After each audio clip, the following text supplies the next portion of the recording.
O Grupo de Estudos em Análise do Discurso, GEPAD, tem o prazer de apresentar a palestra virtual que tem por tema Discurso, Capitalismo e Velhice.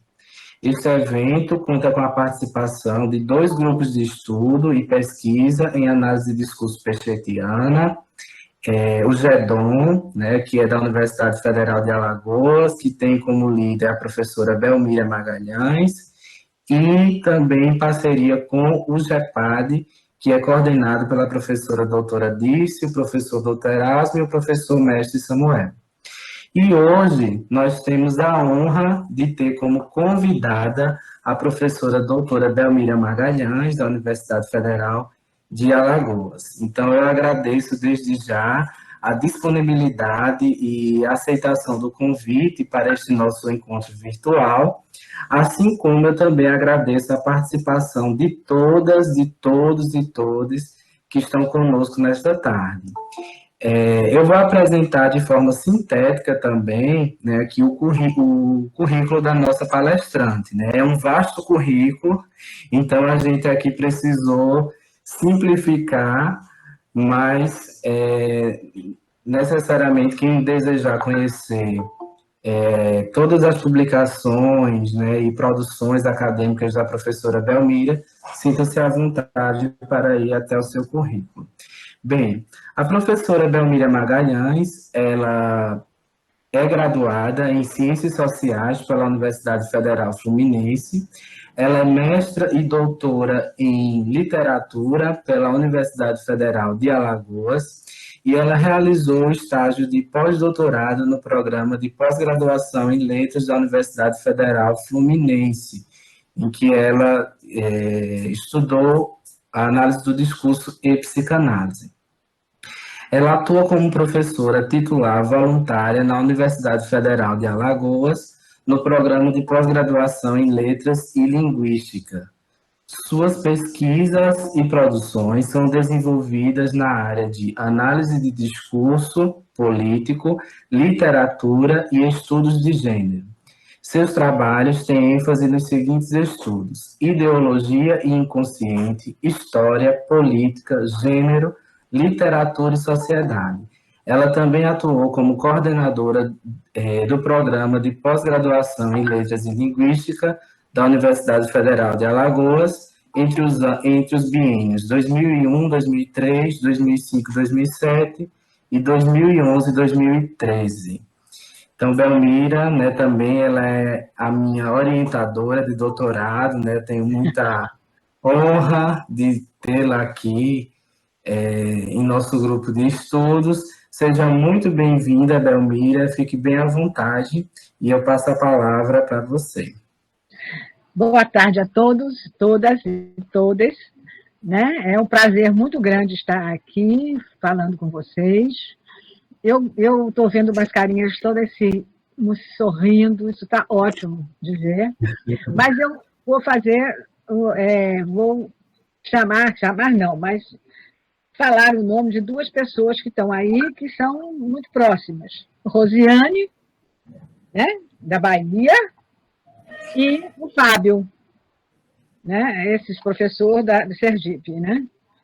E vocês todos, evidentemente, estão, né, me dando muito prazer de começar. Bom, discurso, vou começar, viu? Sim, discurso, sim. Capitalismo é esse ou velhice antes? Discurso, o que você quiser. Capitalismo. Pode, né, ficar à vontade. Uhum. Tá, eu vou começar pela questão do que é velhice, né? Se a gente pode chegar a isso. A denominação de velhice está ligada claramente à questão da natureza biológica do ser humano, né? Então, as pessoas que passam de 60 a 65, isso vai ser diferenciado de cada país, é considerado idoso, velho. Por quê?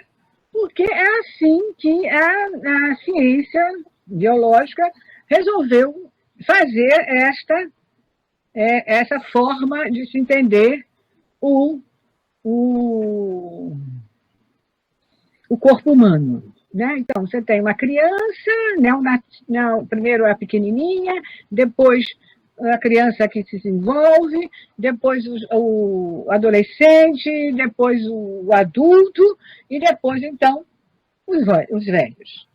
No entanto, esse tipo de definição é inteiramente abstrata. Ele só diz da nossa questão natural para todo mundo, né? Só isso. No entanto, a sociedade trabalha de forma completamente diferente, diferente do que a gente imagina em relação a isso. Então, por quê? Porque nossa sociedade, agora vou entrar no capitalismo, né? Nossa sociedade é capitalista, ou eu diria melhor, o mundo hoje é capitalista, né? Com algumas pequenos lugares que ainda se dizem socialistas, mas que, na verdade, vivem no mundo capitalista, né? Então, também são capitalistas, né?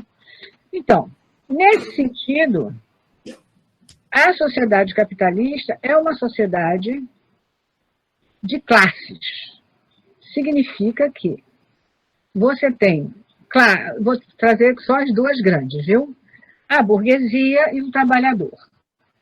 A classe média fica nesse meio aqui, ou vai para cima ou vai para baixo, que é o horror da classe média, inclusive baixar um pouquinho, ela quer sempre subir, né? Então, um velho da burguesia não é igual a um velho trabalhador. É completamente diferente. As relações que ele tem, né, é alguma coisa que não faz o menor sentido de você colocar isso no geral, claramente. Eu comecei a trabalhar com velhice há muito tempo. Eu não era nem velha. E foi quando um aluno meu, de graduação, me pediu para ser a orientadora do TCC e disse que queria falar de velhice. Muito jovem, muito jovem. Eu disse, mas você trabalhar com velhice, tanta coisa para você jovem, eu disse, mas eu quero isso. E ele fez tanto o mestrado, ele nem acabou o mestrado, porque ele passou direto para o doutorado, uma tese muito bonita sobre a questão da velhice, tratando exatamente das questões das classes sociais. E a partir dali eu tenho trabalhado também com a velhice, aí depois trabalhei com a velhice com gênero, né? A diferença do homem e da mulher na hora de ser velhos, né? Como é que eles lidam com isso. E agora eu estou trabalhando, na verdade, o que me ligou a novamente voltar a isso, eu não estava nem trabalhando isso, estava trabalhando a questão da mulher mesmo, trabalhadora, foi a pandemia, né? Os horrores que eu e todos nós, né, ouvimos sobre a questão dos velhos na pandemia. Tem que morrer. Né? Resumir, né? É para morrer. Né? Mas é para todo mundo morrer? Não, não é para todo velho morrer. É para morrer aquele que não tem condições de ter como é que se diz? Um atendimento necessário nesse momento. Aí é que entra as questões que eu quero levantar. De vez em quando eu vou olhar daqui, porque eu falo muito, então eu tenho que me segurar. Né? Então, e o que é o capitalismo? O capitalismo é uma forma de produção e social que usa para se desenvolver a exploração do trabalhador através da mais-valia. Né? Então, para o capitalismo, o sistema capitalista, eu não estou falando nem de nenhum burguês, estou falando do sistema capitalista, o que interessa é crescer, crescer e crescer. Sempre. E inovar também. Porque aquele que inova é o que mais consegue crescer e lucrar. Então, a questão da novidade, aquilo que tudo fica velho, né? Agora, velho, eu estou falando das coisas, né? Vamos pensar no telefone, né? Que eu vi outro dia na televisão o menino perguntando o que era um telefone da casa, que ele nunca tinha visto. Isso é um telefone, ele fala? Fala igual o outro. Então, a coisa vai de tal forma que não para nem em nenhum momento, né? Bom, e aí a morte dos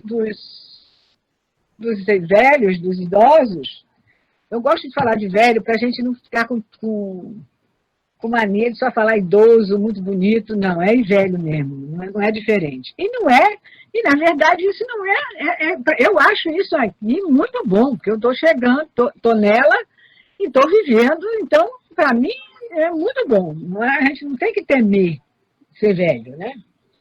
Bom, as pessoas, então, a sociedade de classe, segundo Marx, é isso. Vou ler para vocês. Eu sou aquilo que o dinheiro me permite. Na verdade, a sociedade capitalista chegou a um ponto que, se você tem dinheiro, você tem uma porção de coisa. Se você não tem, você está muito, muito mal na sua vida. Porque o que interessa é o dinheiro. Por quê? Porque eles acharam que era isso? Não. Porque o que interessa é o consumo. Nós estamos vivendo agora em Alagoas uma aberta total de tudo. De tudo. Só faltam as escolas porque estão sendo cortadas pelos pais e pelos professores também. Porque a maioria não tem condições de manter as crianças, estou falando das crianças menores, e nem os adolescentes, sem poder, sem pegar o vírus, né? Então, repare, o que nos interessa para entender a velhice é exatamente isso. Como? A primeira coisa que a gente precisa entender é que a pandemia chegou depois da queda, da crise estrutural do capital. Nós já estávamos em crise, nós que eu digo, o mundo, né, quando a pandemia chegou. E ela é fruto do capitalismo e das coisas. Não ficam com coisa não, que eu não sou doida. Vou explicar por quê. Por quê? Porque são duas coisas que o capitalismo está explorando sempre e não quer saber se isso vai ser bom ou se vai ser bom para a humanidade. Que são os trabalhadores e o meio ambiente. Então, essa coisa vai levando, e vai levando cada vez mais a que a gente mude a nossa natureza e que ela invada ao que a gente está fazendo efetivamente vivendo. Então, aí as bactérias e tudo mais, cada vez mais se aproximam das cidades, se aproximam do ser humano. Dos animais também, de uma maneira geral. Né?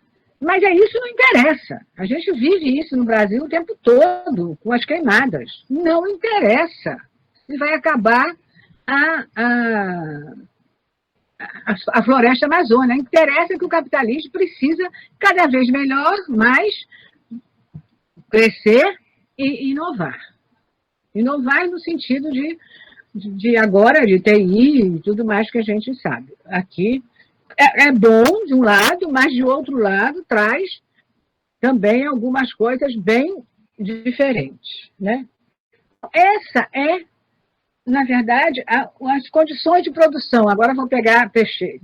condições de produção amplas, né? São as relações, né, econômicas e relações entre os homens, e homens no sentido do ser social, que estão sendo colocadas hoje. Sem entender isso, a gente não vai entender nenhum discurso, a meu ver. Né? É o que a gente tem que realmente entender quais as relações sociais que nós temos no mundo e em cada hora, em cada local, em cada sociedade. Então,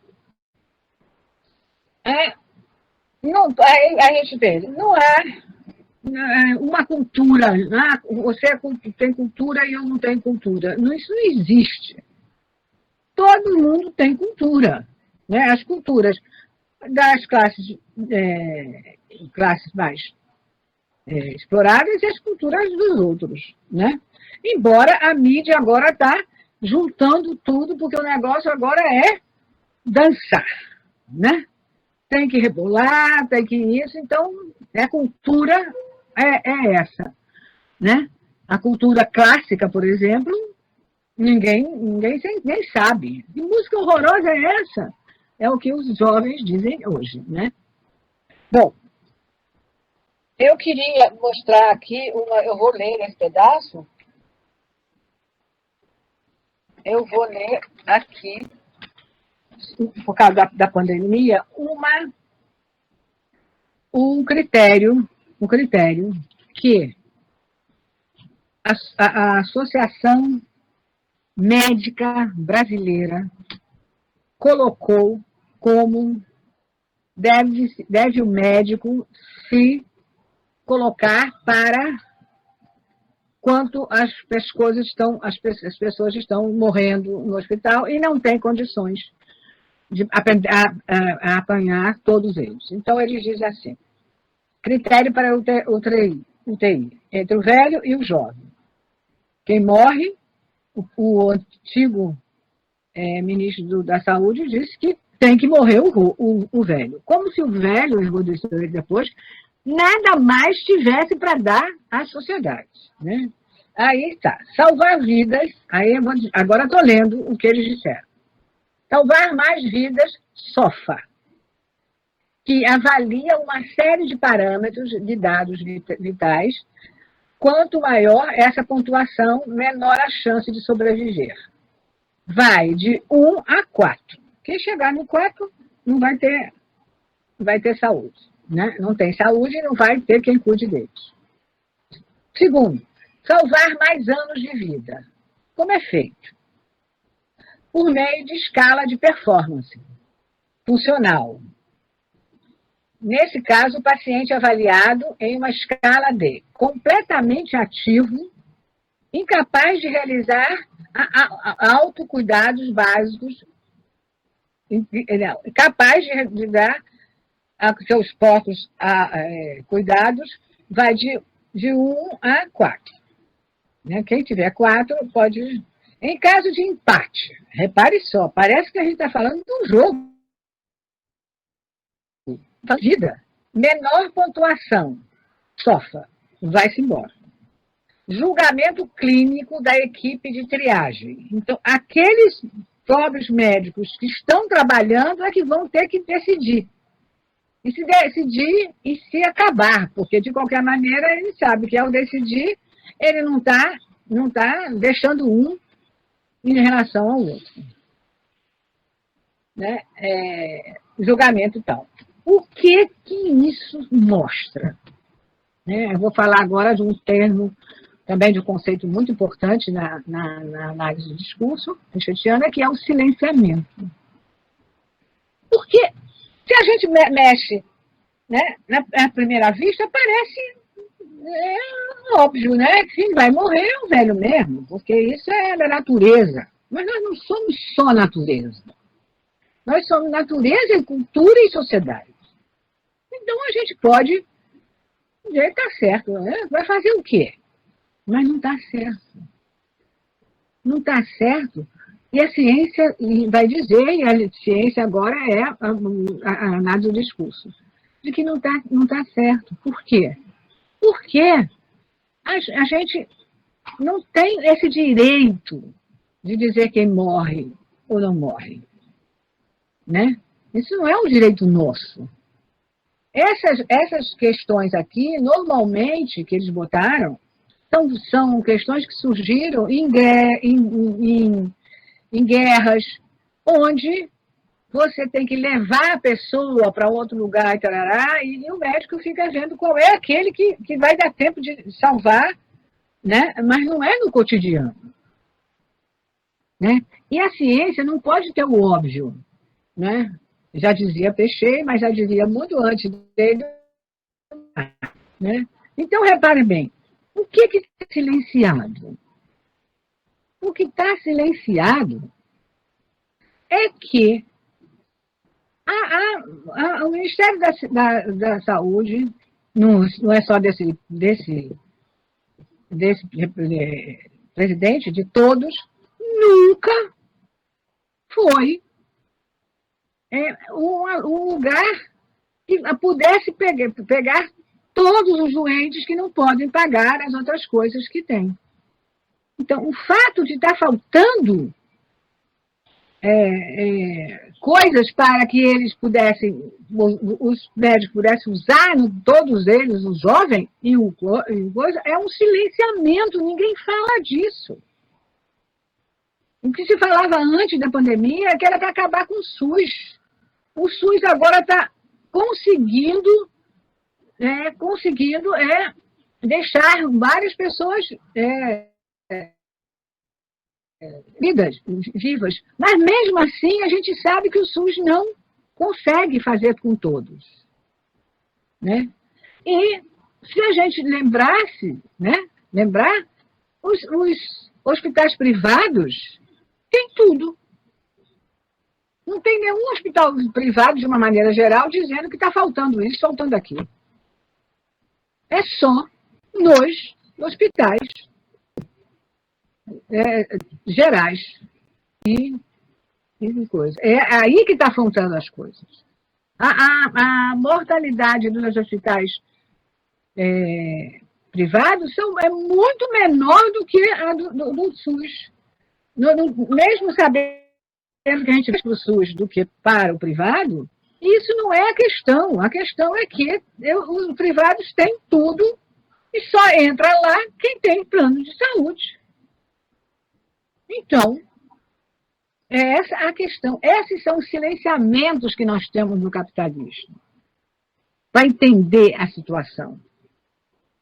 Né? É fundamental que a gente entenda. A ciência não quer saber do óbvio. Óbvio, todo mundo está. Nós temos que buscar por trás, por além do óbvio, para chegar aonde que a gente queria. Vocês vejam o meu horário, viu? Bom, aí o que a gente vê com a crise econômica, né? O que a gente vê é que todas as principais, que a gente tem visto, as principais formas que eles estão mudando, o trabalho, a aposentadoria, é sempre tirando do trabalhador. É sempre tirando, não tem como não fazer para eles. E eles vão dizer, estão salvando a economia, salvando os burgueses, a economia não. Porque a maioria das pessoas estão desempregadas, né? Os trabalhadores, muitos estão desempregados. E outros estão aceitando qualquer coisa. Tinha outro dia uma pessoa que faz faxina na casa das pessoas que podem pagar, dizendo, botou no WhatsApp, uma faxina por R$20, porque eu preciso comprar o leite do meu filho.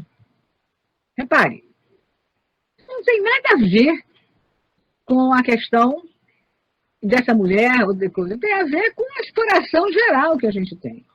E a velhice entra lá, por quê? Porque, repare bem, vamos pensar um pouquinho.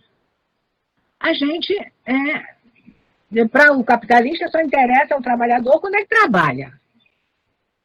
Quando ele se aposenta, para eles, os aposentados são um peso.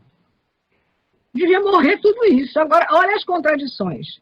A própria ciência tornou possível que a gente cada vez mais fique vivo mais tempo. E agora estão dizendo que nós temos que morrer, porque não dá para todo mundo. Então, essas contradições são todas do capitalismo. Ele não quer saber. Ele não quer saber quem vai morrer ou quem não vai morrer. Ele quer o lucro. Ele quer explorar o trabalhador e quer que o trabalhador consuma. Hoje não se diz, vocês estão vendo esse negócio, você não é cidadão, eu que sou cidadão, porque eu sou engenheiro, tarará. Não, e é verdade isso. De uma maneira mais verdade, mas ninguém diz a forma. Porque só é cidadão hoje que merece respeito quem consome. Quem não pode consumir não é mais cidadão, não merece respeito. Vão dizer que a culpa é dele. E a gente sabe que a culpa não é da maioria. É do próprio sistema, que precisa deixar algumas pessoas fora do trabalho para comprar, ter mais lucro. Então, a gente aí agora virou aquela coisa do respeito. O mais importante é o respeito. Como existe respeito se você não respeita uma pessoa que é de classe baixa e explora ela? O sistema não respeita a humanidade. Então, não há respeito na sociedade capitalista. Assim como não há humanidade. O que é? E aí vem a ética. O que é a humanidade? A humanidade somos todos nós. Uma pessoa sofrendo por causa do capitalismo significa que todos nós estamos, de uma forma ou outra, fechando os olhos para isso. Porque a ética é que todos sejam iguais, não no sentido da personalidade, iguais nos sistemas que você possa alcançar aquilo que você quer e está trabalhando para isso. Questão que é também muito triste, né? Vou pegar aqui para ver para onde eu vou. Né? A de que quem não pode trabalhar, o Elcio Fazia, que é o meu aluno, que hoje é um professor renomado já, ele a tese dela foi no asilo também. Ele foi no asilo de homens. Aí tinha um senhor ali, ele perguntou a ele, meu senhor, tudo bem? Tudo bem? Quantos homens tem aqui no asilo? Ele olhou, era uma pessoa que tinha no asilo. Esse asilo só recebia pessoas que tinham pelo menos o salário mínimo para deixar com eles. Aí ele perguntou, quantos homens são? Homens, moço? Aqui só tem velho. Velho não é homem mais. Ninguém dá menor, não quer ver, não quer sair. Né? Então, e essa coisa de que, já que tem dois, um jovem e um velho, tem que morrer o velho, na verdade, é muito triste. Porque a velhice, para a família, é fundamental. Para a história, é fundamental. Somos nós, os velhos, que vamos dizer, vamos contar a história do Brasil, não é só a nossa. Ao falar da gente, de como a gente viveu, a gente está falando do Brasil. Isso é fundamental para a memória do nosso país. Entendeu? Então, um país que só tem jovens, não tem memória. Né? Isso as sociedades primitivas, tudo tinha por isso que tinha um velho como alguém importantíssimo para a sociedade. Então, nesse sentido, né, e a psicanálise também diz que o velho, o mais velho, é aquele que une a família. As famílias, normalmente, quando os velhos morrem, cada um vai para um lado. Estou falando em geral. Porque aquele elo passou, deixou de estar aqui.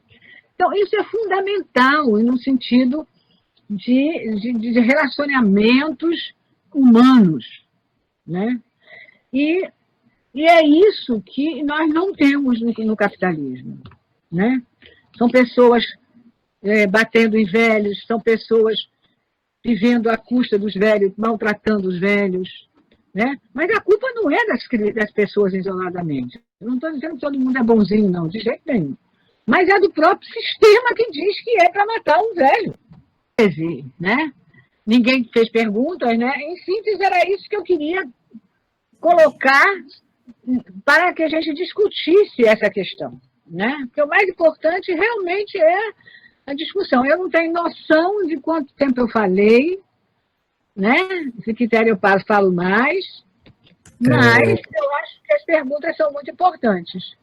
Sim, Belmira. Nós temos aqui alguns comentários que falam aqui acerca do seu tema, né? A professora Roseane, ela diz que tudo que a professora está falando, professora doutora Roseane, da Universidade Federal de Sergipe, ela diz que tudo que a professora está falando me lembra Lukács, quando fala do limite entre o ser social e a natureza. E a velhice é um desses limites que a ação humana não pode mudar. Sendo assim, todos nós envelheceremos se tudo der certo. A professora Ana Paula, ela diz que para o capitalismo só interessa aquele indivíduo que produz. A pessoa idosa já não está no auge de sua força de trabalho, por isso ela é preterida. A professora também diz o seguinte: vivemos em uma espécie de seleção natural, entre aspas, no neoliberalismo. Tem que haver mérito para sobreviver. E, nesse caso, o mérito é a capacidade de consumir e gerar riquezas. Há velhos que se encaixam nesse critério, mas é pessoal, todo mundo tem que concorrer. E aí vira, dependendo do que você quer, você vai para frente, você mata a pessoa que passou no concurso antes de você faz tudo. Essa que é a lógica do capitalismo. Você tem, e aí se chama isso de mérito. Quem chegou lá é mérito. Quer dizer, roubou muito a nação, mas chegou lá. É mérito. Não é mérito. Os que não chegam, na sua grande maioria, é porque não têm condições de chegar. Vamos passar para a educação. Vários professores que estavam fazendo mestrado na UFAL tiveram que parar a forma que eles faziam, porque não tinham as pessoas, a questão do remoto para assinar, a maioria não tinha como ter aula. As professoras que estavam fazendo as dissertações. E aí, da escola pública, parou. Minha neta, mais velha, está tranquilamente no remoto, numa universidade privada.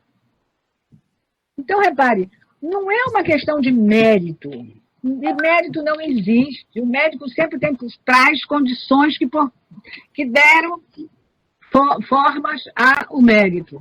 Não é só isso. Eu também não estou dizendo que ninguém luta. Lógico que sim. Eu estou dizendo de uma maneira geral. Não é isso que nos leva ao mérito.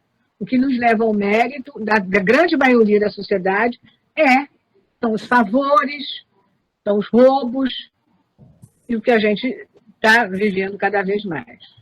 Agora fala do Felipe. Felipe, pode ficar à vontade para fazer a pergunta. É o professor doutor Felipe. Boa tarde. Parabenizar o grupo, agradecer o convite a Samuel e agradecer mais uma vez à professora Belmira a oportunidade de nos presentear com tanta sabedoria, né? Eu tive a oportunidade de tê-la na minha formação humana, não só na minha formação escolar, mas na minha formação humana, então trago muitas das suas lições. Mas, assim, o que eu queria colocar era para acrescentar o debate. em cima do que ela coloca, sobretudo a respeito do SUS. Eu sou enfermeiro e hoje nós temos uma consciência muito mais clara, né, mais evidente, apesar do efeito de evidência, de que o SUS não foi pensado para os velhos. Então, na minha dissertação de mestrado, a gente faz uma crítica pontual ao SUS enquanto política pública, né, entendendo a função de toda política pública no capitalismo, e mostra já lá que essencialmente, desde a declaração de Alma Ata, uma forma de reação à crise estrutural do capital. Então, o SUS surge, em grande parte, dessa necessidade que o capital tinha de prover a saúde dos trabalhadores, né? E quais são esses trabalhadores pensados pelo SUS? O trabalhador que não é velho. Então, nem no SUS, que é uma bandeira democrática que todos nós defendemos, inclusive eu, mesmo entendendo suas limitações, uma coisa você entender as limitações e outra coisa é você apontá-las, né? Você apontar para a superação, mas defendê-lo, porque hoje é o que nós temos de mais efetivo.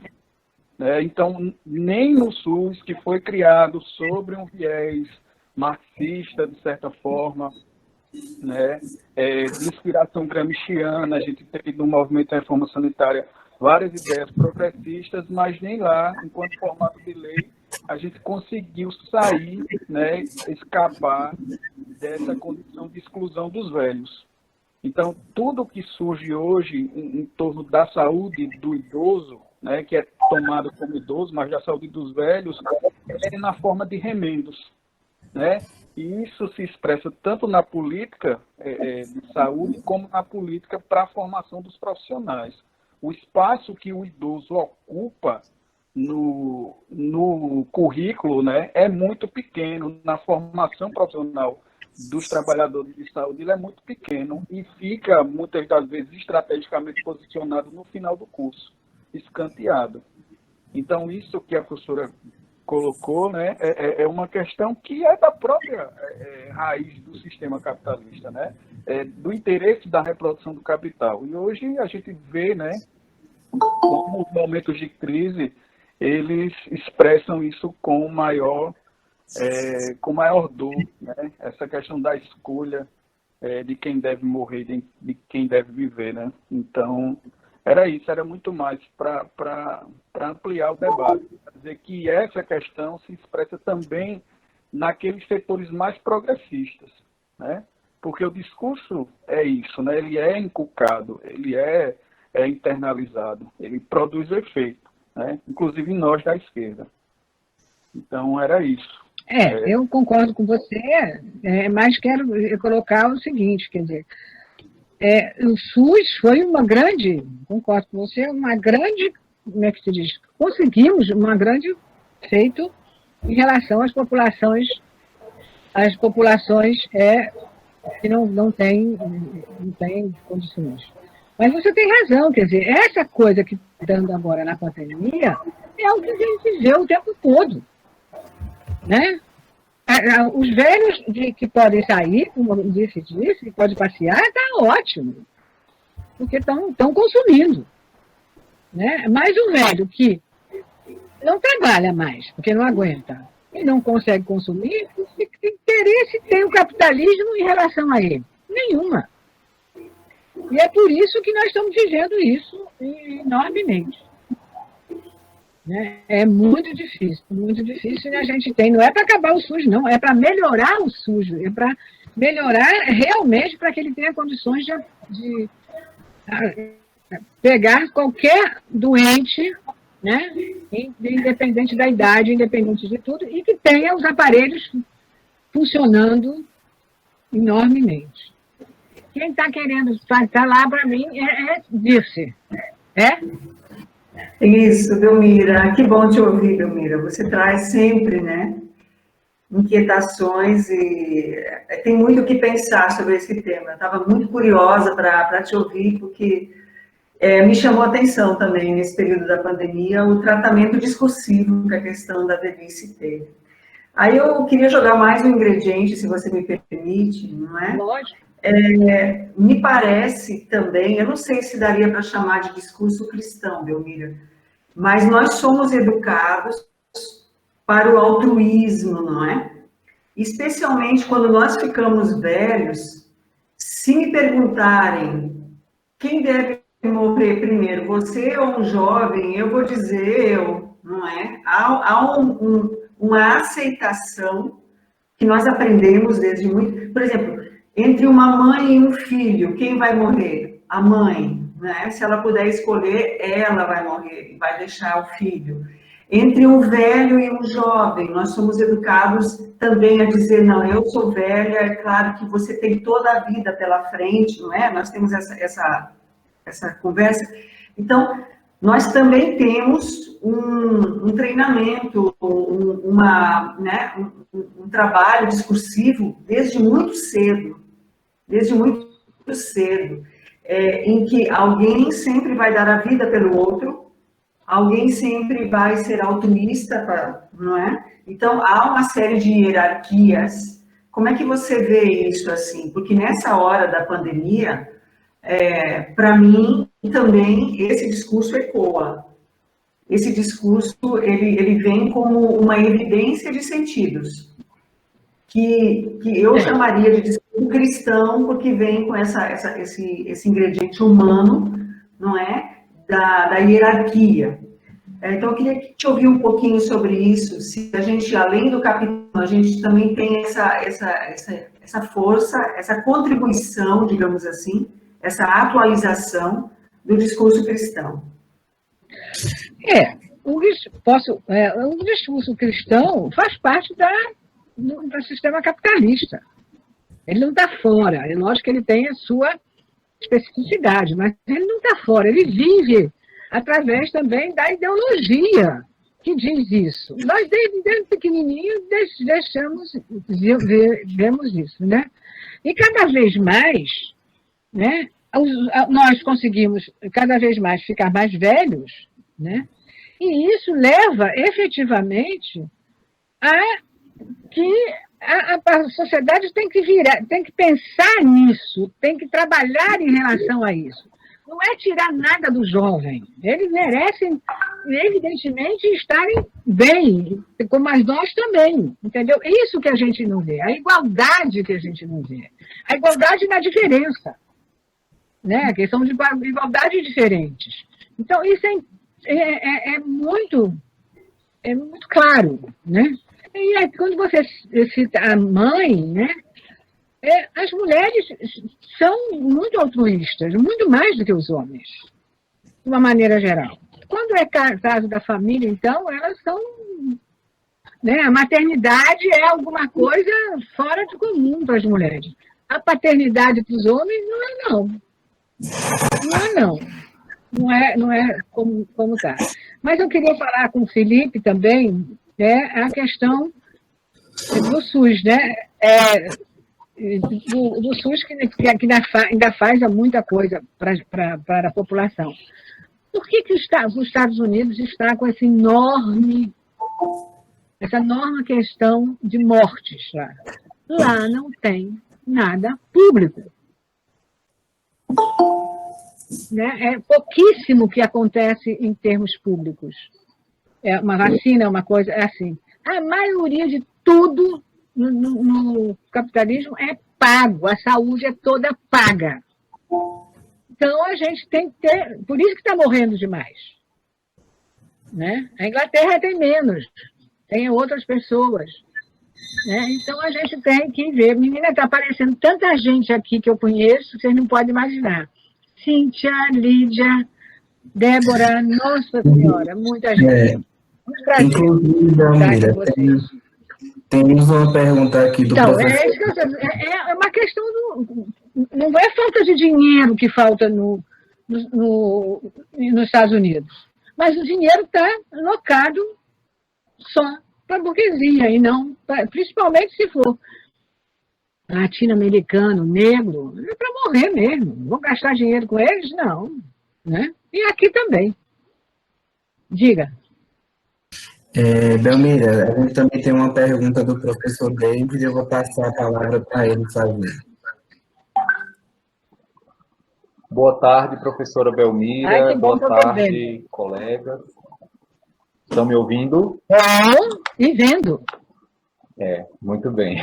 Professora, a senhora falava sobre a relação da psicanálise com o tema quando a gente sofreu aquela interferência dos perfis fakes. Seria possível a senhora retomar o raciocínio sobre a psicanálise com a velhice?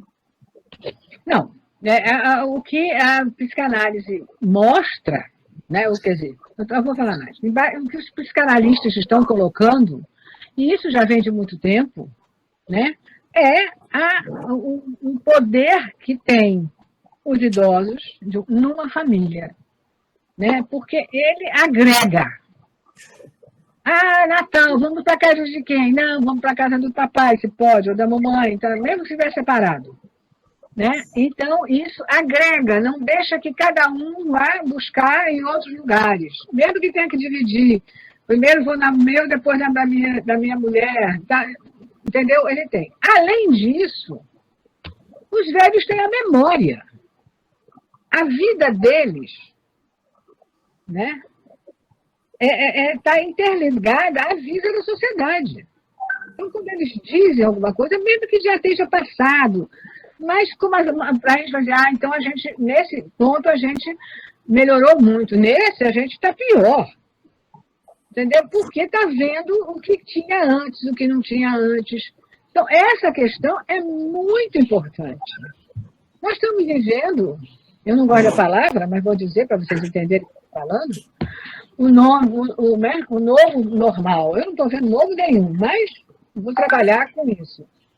Né? Porque a gente mudou muito com a tecnologia, muito para bom e muito para ruim.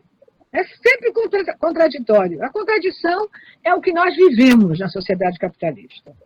É o único modo de produção que dizem que todos são iguais. É lógico que eles colocam perante a lei, mas a gente não escuta o perante a lei. Diz todos são iguais.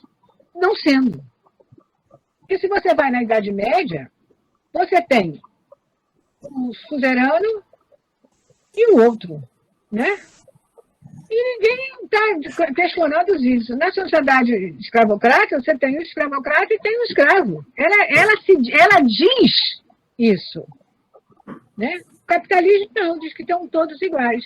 Somos iguais, mas por isso é que, já que somos iguais, uns conseguem e outros não. Por quê? Porque não fizeram nada. O que não é verdade. Nós não somos iguais socialmente. Não somos. As classes nos separam o tempo todo. Né? E eu acho que é nesse sentido, de você se sentir agregado, você se sentir participando de algo que é importante para você e que também te coloca como importante, que é a família. Embora a gente sabe que tem a família que não é nada disso. Mas a ideia de família, né, é essa. E não é só a ideia, mas o cotidiano também da família. E a gente está vendo as pessoas perderem seus amigos, perderem seus irmãos. Então, isso, e perderem suas mães, seus pais, que tira todo mundo do coisa, mexe com todo mundo quando acaba. Então, é nesse sentido que a psicanálise pensa a família. Obrigado, professora. Obrigada. Belmira, também, eu estava pensando aqui, né, que nesse, entre aspas, novo normal, né, que a gente sabe que de novo não tem nada, né, a gente vê como que os pais, né, que precisaram voltar aos seus trabalhos, né, muitas vezes tiveram que deixar seus filhos com as avós, né, e aí a gente vê como também o trabalho da mulher, do trabalho doméstico e dessa mulher, quando está na velhice, também tem um outro efeito, né? Então, se você pudesse comentar um pouco sobre isso. Acho que seria interessante para nós. Olha, eu aí vou dizer como avó, viu? Mas também como cientista. Não tem coisa melhor do mundo que ser avó. Vou logo dizendo que eu sou uma avó doidinha, doidinha por eles. Tenho 6 netos e amo todos eles. Mas é verdade, mas não é só porque está na pandemia. As avós estão sempre, isso que eu estou dizendo, segura a barra. Os avós também, não gosto de falar só da mulher assim. Lógico que é mais a mulher, porque eu não vou entrar na questão da mulher, porque para a sociedade, as mulheres só servem quando são mães, mãe e avós. É para isso que elas servem. O restante é restante. Trabalhar, tá? Então é muito querido, é muito bom a gente perceber que tem lugar, porque eu quero colocar assim, o fato de estar velho tem lugar na sociedade, tem lugar para ele, para ela, na própria família, fora da família, né? Quando a gente vê um cientista mais idoso ou mais idosa, a gente vê como é importante o que ela vai dizer, o que ela não vai dizer. Alguém perguntou aqui uma coisa, mas eu não consegui ver tudo. Sim, Belmira, a Cíntia, ela se inscreve para fazer uma pergunta e a professora Magna, ela gostaria que você também comentasse a respeito do idoso no sistema prisional. Cadê a Cíntia? Posso fazer? Boa Pode. tarde, Belmira. Parabéns, Samuel, Belmira, professora Disse. Oi. Uma questão que me veio, professora, com a sua fala é o seguinte: hoje nós vemos várias agendas e pautas assim, internacionais, mundiais, que mobilizam um grande número de pessoas. Homofobia, transfobia, né, racismo, e a gente não tem o mesmo retorno em relação à velhofobia, né, que existe. E eu me questiono e gostaria que a senhora falasse um pouquinho se especificamente no Brasil isso não é agravado pela institucionalização da velhofobia no poder federal, principalmente agora durante essa pandemia, em que a gente ouve do próprio presidente da República de que ele não ficaria doente, as pessoas não adoeceriam, principalmente aquelas que têm físico de atleta. Eu queria que a senhora falasse um pouquinho da mobilização ou desmobilização dessa pauta, dessa agenda da velhofobia e de uma possível institucionalização no Brasil dessa opressão. Tá. Obrigada. Obrigada a você. Eu esqueci a outra que falou o quê? Ela queria saber o quê? Ela gostaria de saber da relação do idoso com o sistema prisional. Depois eu vou falar. Cíntia, repare bem. Isso já vem de uma ideologia muito grande, né? E de uma história muito grande. O Brasil é tido por ele mesmo como um país jovem, né? No sentido de que ele vai se desenvolver, ele ainda vai se desenvolver, né? Sempre assim. Nós estamos melhorando para desenvolver, então, ele não tem história, como se ele não tivesse história. Ele tem pouca história se você cooperar, né, no sentido paralelo com a Europa, com a Ásia, né? Ele é muito mais jovem enquanto país. Então, a gente não tem, porque também ninguém acha que tem história com os índios, ou colocando nisso. Como é que o capitalismo chegou e disse, agora a gente manda. Então, é a partir de agora que a gente vai ter a história na América Latina e em geral. Então, a ideia de jovem é sempre isso. Outra coisa é que a nossa mortandade, desde da escravidão até agora, um poucos anos atrás, era muito cedo. Nós não tínhamos velhos. Eu lembro de Machado de Assis, colocando que era velho, ele tinha 40 e poucos anos. E já estava para morrer também, porque era a forma da sociedade se colocar. Se nós não temos coisas para os velhos, imagine naquela época, né? O velho era para isso mesmo. Então, é uma ideologia, ela está dentro da população brasileira, no sentido de que é isso que vale, que o bom é o jovem. E eu ando muito preocupada com os jovens, porque eles estão se deixando levar por essa ideia de que não tem mais futuros e não tem mais nada, porque eles não. Se a gente já está velha, estão dizendo que a gente não está servindo mais, você imagine um jovem pensando nele. Quando eu chegar aos 40, eu vou dizer que eu sou velho e que também não quero ir mais. Então, eu quero agora nesse momento, mesmo que eu morra, mesmo que eu faça besteira, eu quero agora.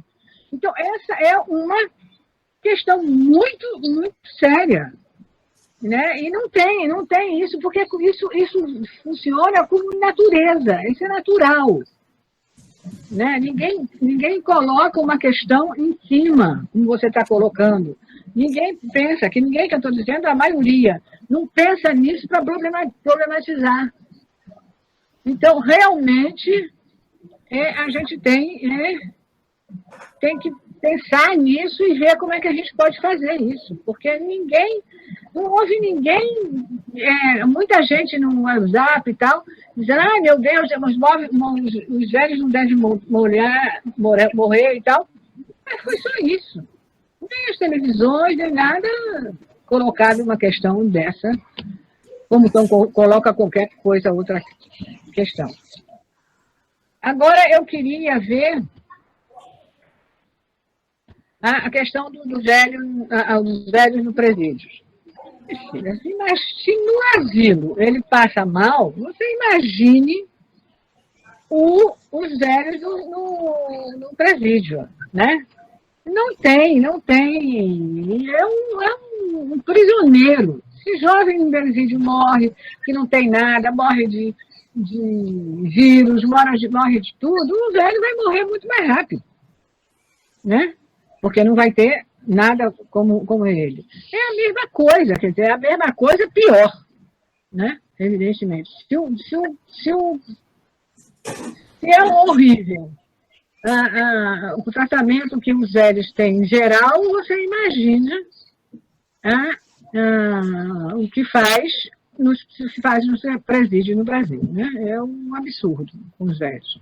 Agora, repare bem, mas não é só lá. É em todo lugar. Eu tenho uma amiga minha que tem mais de 65, ela pode se aposentar, mas não quer. E lá foi lá na universidade dizer que queria os direitos dela. Ela não gostaria que eles fossem... que ela gostaria de não dar aula noturna, porque os olhos já não estão tão bem, e tarará. E aí, uma das professoras que estava na reunião disse, por que você não se aposenta? Você já pode estar aqui, tem que fazer tudo igual. Na universidade aqui. Né? Então, você tem uma questão de que o velho também é outra coisa que ele tem. Eu tenho alguns alunos que dizem, professor, você já leu isso? Já leu aquilo? Já. Ai, professor, eu já não mesmo como mais do meu filho. Eu tenho muito mais velho, sou muito mais velha que você. Eu tive tempo para fazer essas coisas. Né? De acumular conhecimento. Você vai ter também. Não é uma coisa de outro mundo. Né? Você está na minha idade de ter como ele diz, um currículo grande, não sei, porque eu estou vivendo muito bem até hoje, então é bom. Eu não digo muito bem, sem nenhuma saúde, sem saúde, né? Com saúde, quer dizer. Isso é muito importante. E com filho, né? Embora tenha passado muitas coisas na minha vida muito, muito sérias. Pronto, e agora? A gente tem mais uma pergunta aqui do professor Cássio. Pode fazer, Cássio. Professora, boa tarde. Estão me ouvindo? Sim, Cássio. Professora, boa tarde. Boa tarde. Muito boa a sua exposição. É sempre bacana a gente ver pesquisadores, professores estudando sobre essa temática do envelhecimento. Eu estou acabando o doutorado e eu estou trabalhando com as representações sociais dos corpos das mulheres idosas. E aí eu faço um recorte de classe, porque eu trabalho com classe média, e faço também um recorte de idade, né? Essas idosas de 60 a 75 anos, que a gente vai entender a partir de alguns autores como as idosas jovens. E aí a minha pergunta é em relação a esse corpo, né? Eu estou trabalhando com um grupo de 7 mulheres idosas e, assim, algumas veem esse envelhecimento do corpo como uma coisa normal, como uma coisa natural, como algo que acontece de fato. Mas, ao mesmo tempo, existem idosas que vão remar contra esse envelhecimento do corpo. E aí elas vão buscar cirurgias plásticas, práticas corporais, elas vão buscar juvenilizar esse corpo, ou seja, elas não querem ter esse corpo velho, que é um corpo biológico, que é um corpo natural do próprio envelhecimento, porque quando a gente fala, na verdade, da palavra envelhecimento, a gente não está categorizando apenas a terceira idade, a velhice, os idosos, a gente está falando do envelhecimento que acontece com todas as pessoas nesse processo mesmo de vida.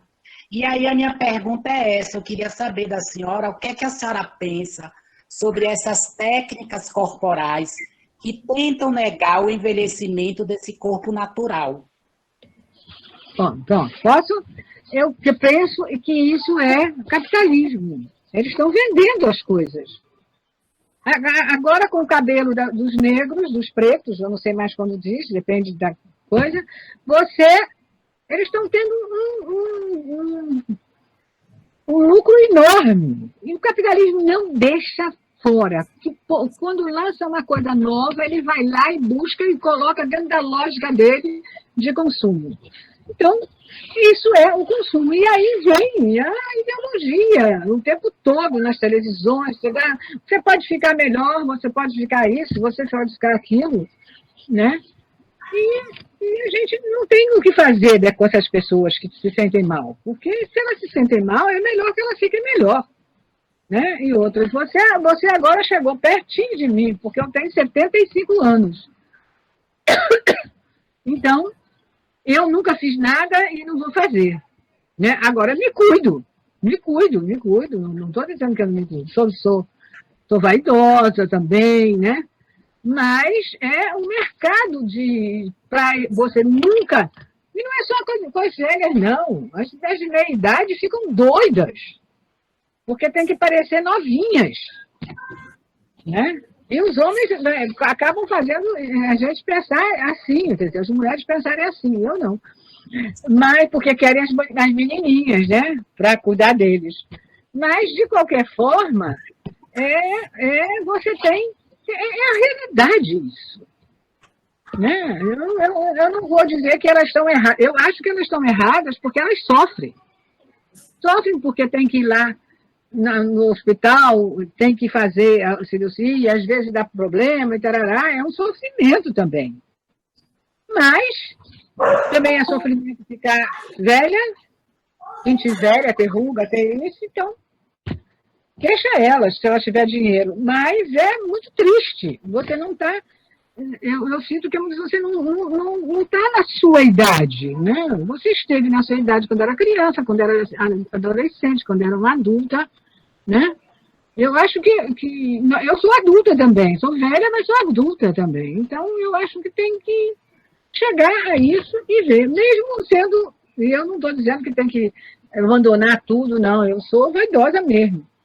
Mas não chego a ideia de que morri para o mundo ou de que eu tenho que ficar toda esticada para poder ser feliz. Né? Sim, Cássio, quer falar mais alguma coisa? Acho que não.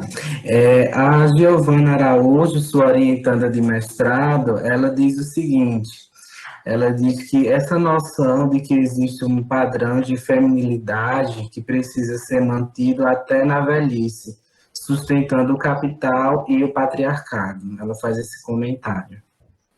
É verdade, concordo com você, Giovana. É isso mesmo.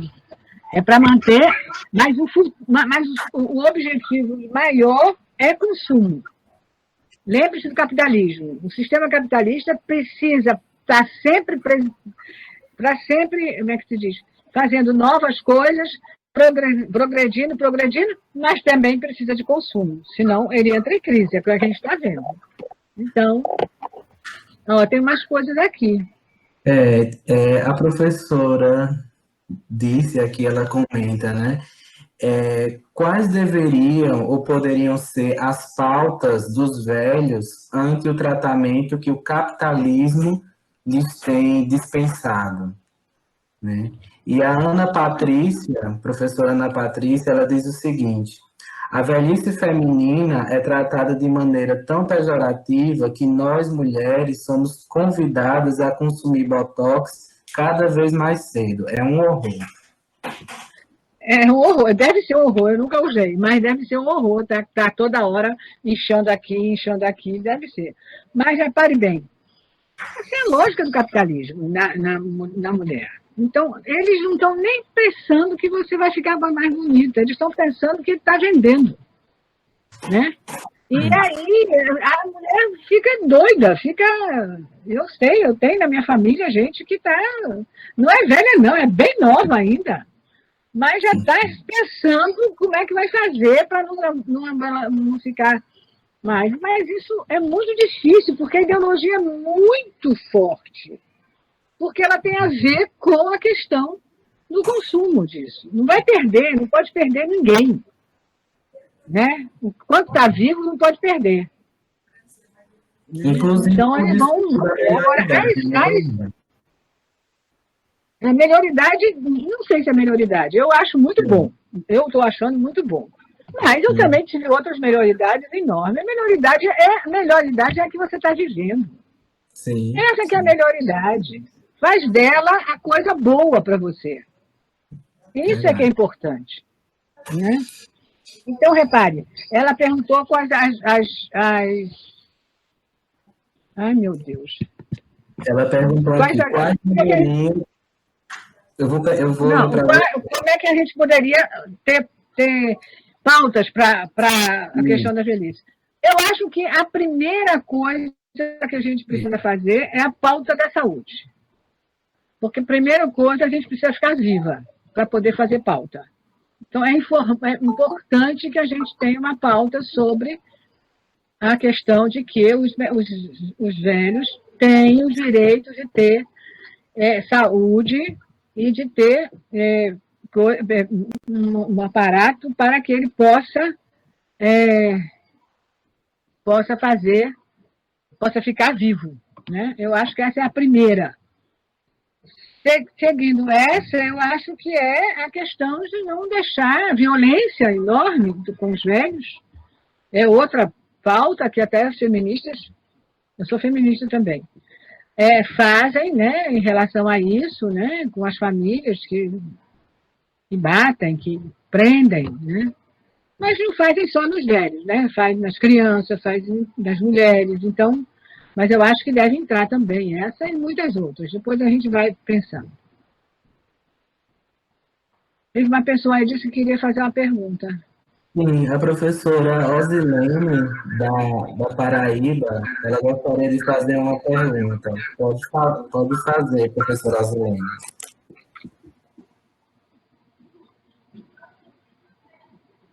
Cadê? Eu não sei se ela teve algum problema com o microfone dela. Professora Osilene? Oi, está me escutando? Sim, escutando. Oh. Já está me escutando? Ok, boa tarde para vocês.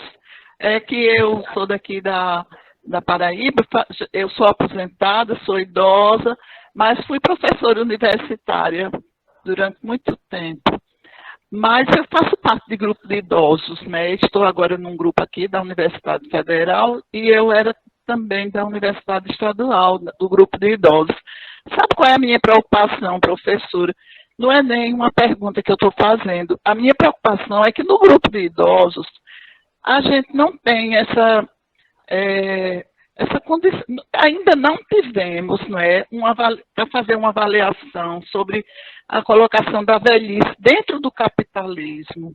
Isso seria tão importante que os grupos de idosos também considerassem nos currículos por exemplo, o AMA, o AT e outros mais, quer dizer, considerasse essa reflexão, porque é muito heterogêneo o grupo de idosos. Tem pessoas que têm uma cabeça aberta, mas tem outros que já têm a cabeça mais fechada, só pensa em viagem, só pensa em não sei o que mais. Mas eu acho que chegou o momento da gente pensar nessas questões assim, que o idoso contribui muito na sociedade, contribui muito também para a família, não é? Os netos. A gente só é chamada para fazer isso. Então, era bom que fizesse também uma abordagem geral para a gente refletir também sobre o papel do idoso, da velhice, dentro desses grupos. Muito obrigada. Eu concordo plenamente com você, mas vou dizer o seguinte, por que você não começa nos grupos que você participa? Começa levando essa ideia. Eu acho que eu vou entrar por aí, é porque a gente fica tão mal vista no grupo de idosos. Você precisava ver como é assim, a mentalidade do idoso. Porque eu digo, meu Deus, antigamente o idoso era tão bem visto, agora a gente já participa, já ajuda em tudo, né? Em todos os setores. Porque não é que a gente tem uma boa renda, mas a rendinha que a gente retira da aposentadoria, da Previdência, considerando ou comparando com os trabalhadores, a gente tem uma renda muito, assim, muito boa, né? É pequena, mas ao mesmo tempo é boa. Então dá para a gente também, como é que diz, participar. Eu acho que eu vou agilizar por aí. Desculpa aí. Eu acho que deve sim. Entendi, professora. Obrigada. Então viu? é isso. Nada. Um beijo. Entendo. Outro para você. Então, gente, a Cíntia, né, ela diz que a companheira dela, Carmen, está levantando a questão do apagamento total da sexualidade da mulher idosa, a falsa ideia de que avós não transam. Então, se a senhora pudesse comentar. É verdade isso. Mas, primeiro que na família, até os filhos acham que os pais não transam. Não querem saber disso. Eles sabem, mas não querem saber, conversa sobre isso. Mas a maioria realmente acha que depois de um certo tempo não tem mais desejo, que não tem mais libido. Pode até diminuir, mas tem sim, tem. E o carinho, a afetividade, isso leva à sexualidade também. Isso não se perde. As coisas não se perdem, não. Vocês que são jovens não ficam apavorados, não, que vão perder. Não perdem, não. Né? Só pode ser diferente, pode ser de outra forma, mas tem tudo isso, e é muito bom. Maravilha. Viu, Carmen? Mas a maioria acha que não. Quer dizer, a maioria pensa que não. Sim. Né? E pensa errado. Ela manda um beijo para a senhora, concorda, né? O Diego Lacerda, né, também se orientando, ele fala que é a dessexualização da velhice. Ele é verdade. É verdade. Não é só da mulher, não, do homem também, viu? De todos, né? Não serve para mais nada. Por isso que o homem, eu disse que não é homem, que ele é velho. Né? Que ele só tinha velho. Tem muito essa relação também com a sexualidade, que é importante para todas as áreas, para todas as nossas idades, cada uma de formas diferentes. Tá, joia. A gente gostaria também de perguntar se mais alguém gostaria de fazer algum comentário, alguma pergunta para a professora Belmira. Se quiserem, podem abrir os seus microfones ou fazer através do chat.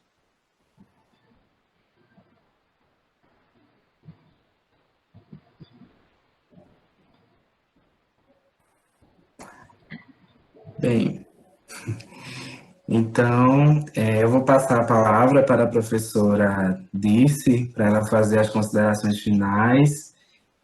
Quer dizer, vou passar primeiro a palavra para a professora Belmira, para ela fazer as considerações finais. E, logo após, a professora Dirce e o professor Erasmo também vão fazer as considerações finais.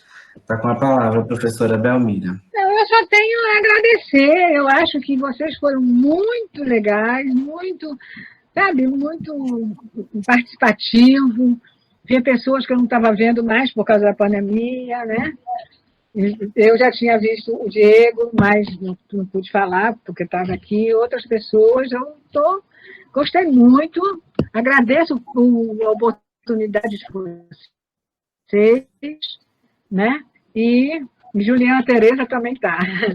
E eu também gostei muito de estar aqui, né? E realmente agradeço a oportunidade de poder dialogar com vocês. É um diálogo que a gente está fazendo. Muito obrigada. Maravilha.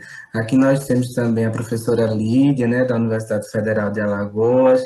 Nós temos pessoas da UniOeste, nós temos pessoas da UFBA, da UFAL, da UPE, da UFAL Campos do Sertão. Temos pessoas de vários lugares do país, né, da Paraíba, estão aqui conosco. Então, nós agradecemos também a presença de todas, todos e todos que vieram prestigiar a nossa convidada e estar aqui conosco também. Então, eu também gostaria de agradecer à professora Belmira Magalhães por ter aceitado gentilmente o nosso convite para tratar de um assunto tão caro, tão valioso para nós aqui nesta tarde. Também pedir desculpas, né, pelo alguns momentos aqui um pouco desconfortáveis, né? Mas, infelizmente, a gente, ainda está sujeito a isso, né? Por conta do momento político que a gente também está vivendo em nosso país, né? E tratar de discurso, capitalismo, isso aí incomoda, né? A gente está ali na ferida, mas nós vamos continuar militando, sim, com certeza. Nós não vamos baixar a guarda de jeito nenhum, até transformarmos essa sociedade. E, feitas essas considerações, eu gostaria também de passar a palavra à professora Dirce e o professor Erasmo para fazer o encerramento do nosso encontro de hoje. Bom, eu serei muito breve, não é? Samuel já falou tudo.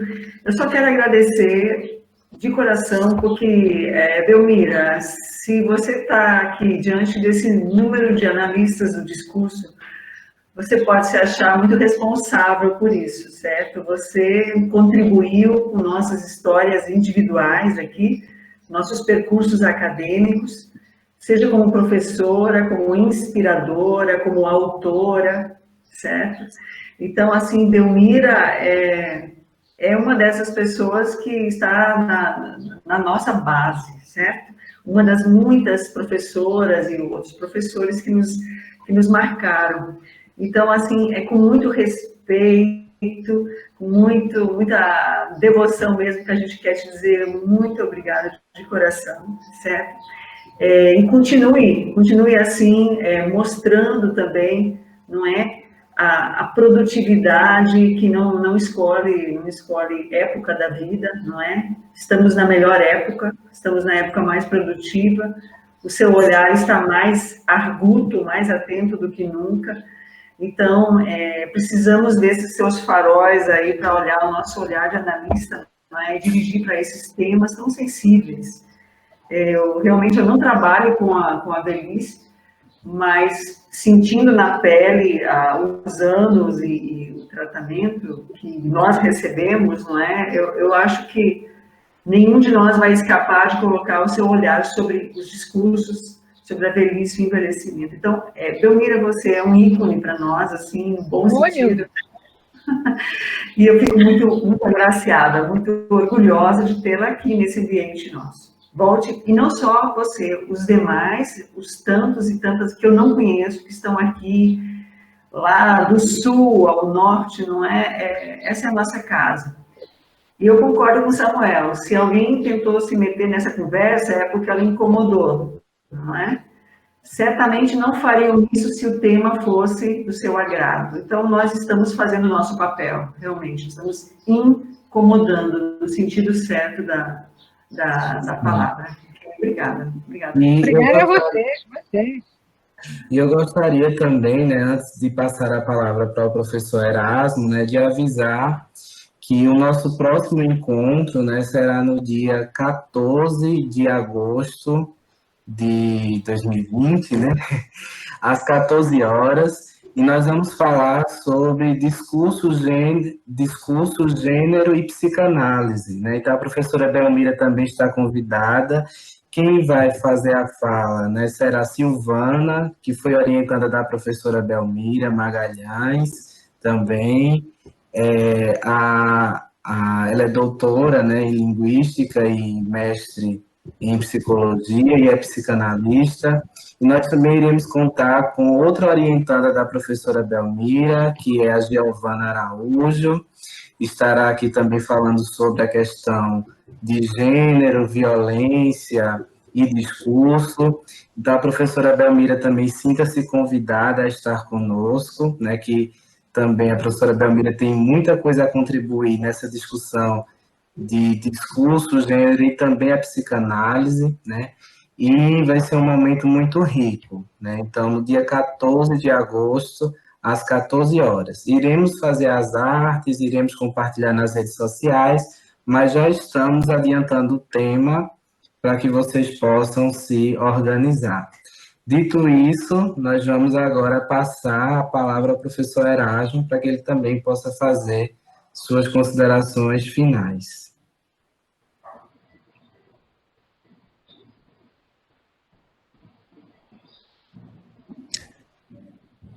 Erasmo, nos ouve?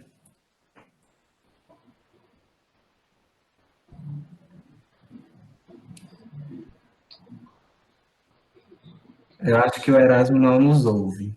Enfim, gente, nós já fizemos aqui os nossos agradecimentos e esperamos vocês, né? Esperamos vocês no dia 14 de agosto.